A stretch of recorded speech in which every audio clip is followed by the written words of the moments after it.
Hi squash fans.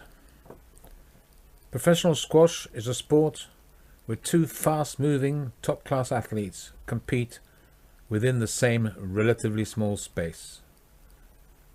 This naturally results in physical contact and accidents, and is part of the game and cannot be helped. However, there are rules in place to minimize this and to regulate it, and the two most important rules are Rule 8, which says two things importantly. 1. After hitting the ball, the player must give his opponent unobstructed direct access to where he has hit the ball. But 2, equally important, also the player trying to get to the ball must not make unnecessary contact with the opponent, and if any contact that could have been avoided is made, Rule 15 must be applied. Rule 15 is where players are given the highest level of punishment, known as a conduct stroke. Conduct strokes must be reported to the governing body, the PSA, the Professional Squash Association, which can decide to take further actions with fines or playing bans. Mostafa Asal is the present world number 1 at the time of making this video, February the 1st, 2023, and as the youngest man to have achieved that since Jahangir and Janshir Khan, should be highly congratulated for that great achievement. I should mention that he is just 21. However, Mostafa has not achieved this without a great degree of controversy, where, to be blunt, he has been demonized as in somehow being more obstructive and badly behaved than other players on the circuit. The purpose of this video is to show that this is not the case and that other players create obstructions equally.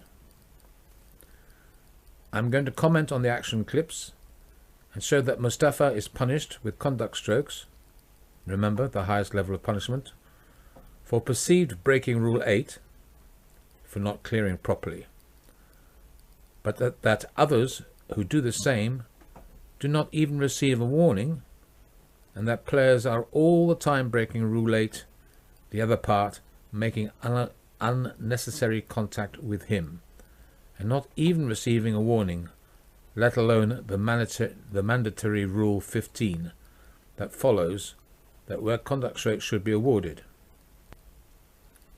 Watch out in particular for the last rally, where poor old Mostafa is sent flying quite deliberately onto his behind and back, and not a word is said.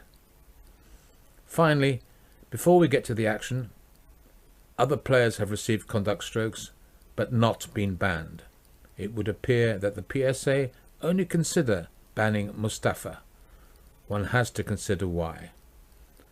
The clips start with other players, so not Mostafa, having collisions, and then move on to clips where players make contact with Mostafa, usually while he is trying to clear, and where he is often thrown onto the ground, but once again not a single word is said. So here we go with the first clip. Enjoy. In this clip, the player in black is trying to clear, but in doing so places his right leg across the player in white's path to the ball. Not a word is said. You will see later that Mostafa gets a conduct warning for his left leg being in the way. Here, the player in black physically remonstrates with the player in pink in an aggressive, almost headbutting movement, which absolutely demands a conduct stroke, but none was given. Here, the player in the darker kit has moved across with his right leg as he's playing the shot which he may or may not be entitled to. The point is, as you will see immediately, that the same happens with Asal, and he gets a conduct stroke and a possible ban. In this clip, it is quite obvious that the player in black has very definitely, deliberately moved his hips to the right into the path of the incoming player, making contact. He should have moved to his left to clear the path. Not a word is said, although a conduct stroke is absolutely demanded, and even a no-let was given. Quite extraordinary. Here, the player in green has moved his left leg into the path of the incoming player, causing the incoming player to fall over quite badly. Not a word is said, not a warning is given. However, you will see in the next clip exactly the same happens with the player in white falling over Mostafa's left leg, and Mostafa is given a conduct stroke for which he was threatened with a ban. Here it is quite evident that the player in white, after striking the ball, deliberately thrusts his left leg out into the path of Mostafa trying to get to the ball. Once again, not a word is said, not even a let is given. This is a deliberate act and required Rule 15 and a conduct stroke, and possibly a ban for a deliberate and dangerous action. Here, the player in white just literally throws Mostafa to the ground for no good reason. Again, nothing was said. This required Rule 15 and a conduct stroke for violent, unnecessary action. This one speaks for itself. The player in red pushes Mostafa all of 5 or 6 feet heavily into the side wall, possibly injuring Mostafa. Again, not a word is said, no warning is given, and again, no conduct stroke. Had Mostafa done that, he would definitely have received a conduct stroke.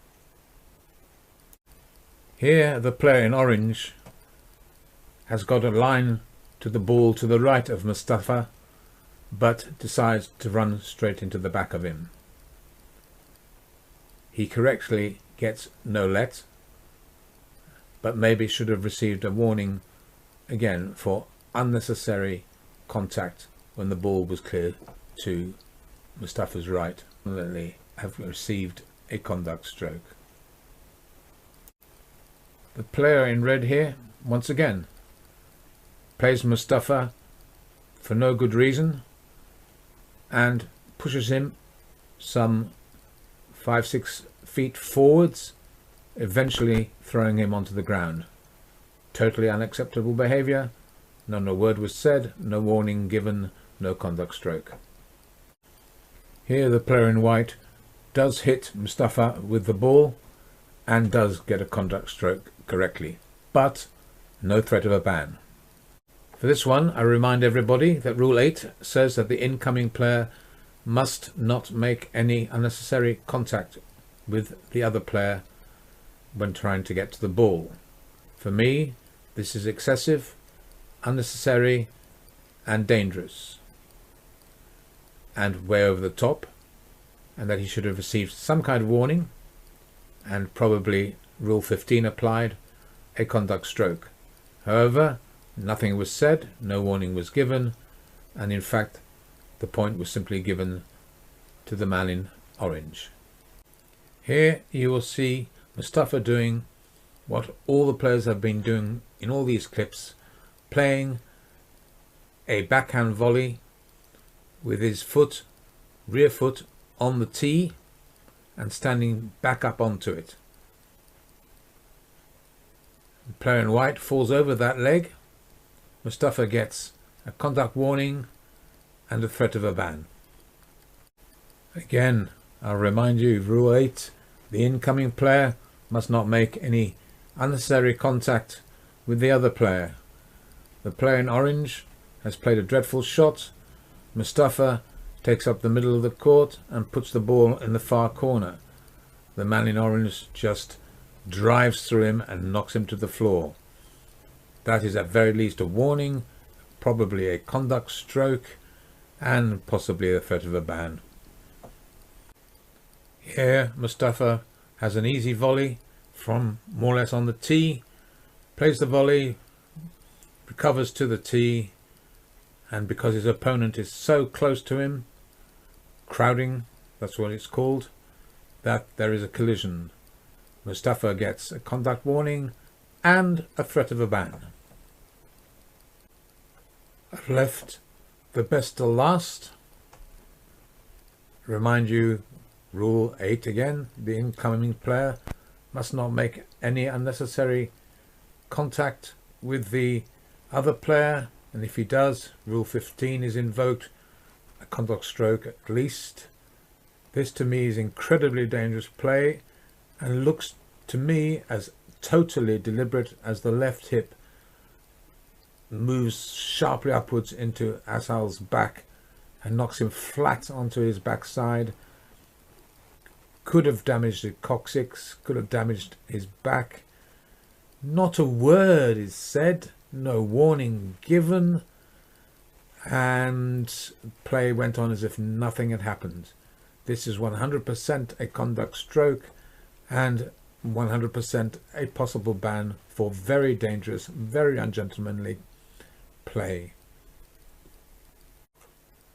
Well, I hope you enjoyed watching all those clips. I remind you that the purpose of this video was to show you that other players, apart from Asal, transgress Rule 8 of occasionally leaving their left leg in the way, but do not get conduct strokes or bans, and that other players regularly break Rule 8 in terms of making unnecessary contact when trying to get through to the ball and get away with no warning, no punishment of any sort. Whereas it would appear that every time that Mostafa wiggles his big toe, he gets a conduct stroke, a warning, and a possible ban. Full stop. Finally, I would like to congratulate Mostafa on his supreme effort to get to world #1 this January, with all this pressure from the PSA, as I have demonstrated, plus the fact that some people may not know he wasn't all that well. So we all wish him the very best for the future, and long may his reign at #1 continue.